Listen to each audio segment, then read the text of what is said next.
Salam alaikum à toutes les gloubinettes et bonjour à tous les pays francophones. Une nouvelle série de vidéos qui débarque de chez moi. Donc bienvenue chez moi avec ma femme Jenna. C'est salam alaikum. Salam alaikum. Chit chat with Jamo and Jenna. Où les gens nous envoient des questions sur tout, spécialement relations.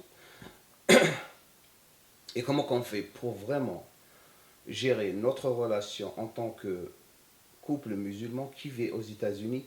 Et bien sûr, partager avec vous tout ce qu'on fait, à une certaine limite, bien sûr. Donc, on vous encourage, bien sûr, d'envoyer vos questions ici. Aujourd'hui, on va commencer les premiers chit-chat vidéos. Chit-chat with Jamo and Jenna. Il est samedi soir aujourd'hui. Ce soir. Aujourd'hui, ce soir. Aya en train de dormir. C'est notre week-end où on relaxe. Après la prière du Isha, bien sûr. Et on partage ça avec vous. Donc, première question. Toutes les questions ont été posées, bien sûr, dans le groupe de Jam Called Z Girls. Comment vous êtes rencontrés, toi et Jenna? Je vais être spontané parce que ces questions, je les ai copiées et je vais les lire directement et je vais vous répondre directement, bien sûr, avec ma femme. Comment vous vous êtes rencontrés, toi et Jenna? How did we meet? You tell them. Comment on s'est rencontrés? Facebook, believe it or not. Yes. On s'est rencontrés sur Facebook et Jenna s'entraînait. Et elle m'a demandé de devenir son coach. Et j'ai dit non. You asked me to become your coach. Ah, yes. I emailed him if he was taking some clients, so I wanted him to train me. Okay. Elle voulait que je l'entraîne et j'ai dit non. Je prends plus de He clients. said no. J'ai dit non. Mais ce qui m'a intéressé sur Jenna, c'était la façon dont elle m'avait approché.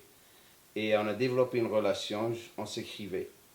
Et de là, lorsque j'étais parti à la Mecque, je suis revenu et je suis rentré en contact avec elle. J'ai rencontré dans ma gym, elle était venue. Et on a commencé à parler d'abord. Et de là, ça s'est évolué on s'est mariés. Et on a une petite fille qui s'appelle, bien sûr, Aya, que vous connaissez toutes, Bondia. Prochaine question, bien sûr. Quelqu'un l'avait écrit en anglais. Donc je vais la lire en anglais, je vais traduire en français rapidement. I want to know how we can raise children to eat healthy. Is there a method you follow with Aya because children tend to eat a lot of sugar? Donc rapidement, elle veut savoir comment arriver à évoluer avec vos enfants. Comment qu'on arrive à leur donner de la bonne bouffe sans sucre parce que les enfants mangent beaucoup de sucre. Est-ce que vous avez une méthode à nous donner pour les aider à manger sainement? So, is there a method? So, how do we do it? I don't really follow a method. Je ne suis pas de méthode.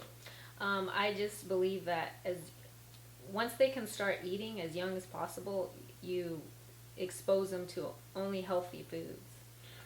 Ce qu'elle croit à faire tout le temps, c'est lorsqu'ils commencent à évoluer lorsqu'ils sont jeunes, il faut les exposer juste à la bonne bouffe. C'est-à-dire l'environnement est très très important lorsque vous avez des enfants. Vous ne pouvez pas commencer à leur donner du sucre à un jeune âge parce que le sucre, c'est pas bon pour la santé, comme vous le savez. Et c'est des addictions. Bien sûr, en Algérie, on est exposé à beaucoup de sucre.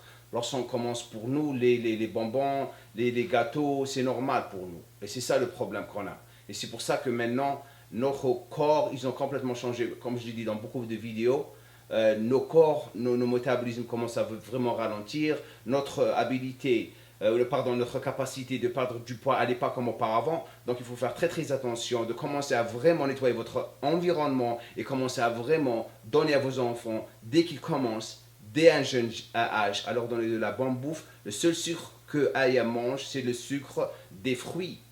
C'est le seul sucre qu'elle mange. En plus, lorsqu'elle était née, elle avait beaucoup d'allergies, donc on ne pouvait pas lui donner beaucoup de choses. Donc elle était vraiment limitée. Mais maintenant, elle commence à grandir, ses allergies commencent à disparaître. Donc on commence vraiment, vraiment à suivre une alimentation qui est très saine. Elle a ses fibres, elle a ses protéines, elle a ses hydrates de carbone. Bien sûr, on va tout partager tout ça avec vous. Et lorsque vous commencez à vraiment vous aventurer à donner à vos enfants de la bonne bouffe, ils vont adorer la bonne bouffe. Là, si vous commencez à leur donner du sucre, ils vont être vraiment détruits dans leur vie. C'est simple. You know, so you don't reward them with bad food. You don't, if they're misbehaving, you don't reward them with, oh, here's a cookie. You always expose them to good food. Et en plus, vous ne pouvez pas commencer à leur donner un prix comme quoi vous avez gagné quelque chose, je vous donne un bonbon, ou vous avez fait ça, je vous donne un gâteau. Donc vous ne pouvez pas faire ça. Parce que vous allez commencer à créer une mauvaise habitude, donc c'est pas bon. All I hear is bom bom. Tout ce qu'elle est en train d'entendre, c'est bonbon. Prochaine question. Jamo, ma question, comment tu as choisi Jenna parmi toutes les femmes que tu as vues? The question she's asking, why did I choose you from all the women that I meet and I see and then I work with? Why? I have no idea why. I mean, you have to ask that to Jamo. Pourquoi j'ai choisi Jenna? Mais regardez-la.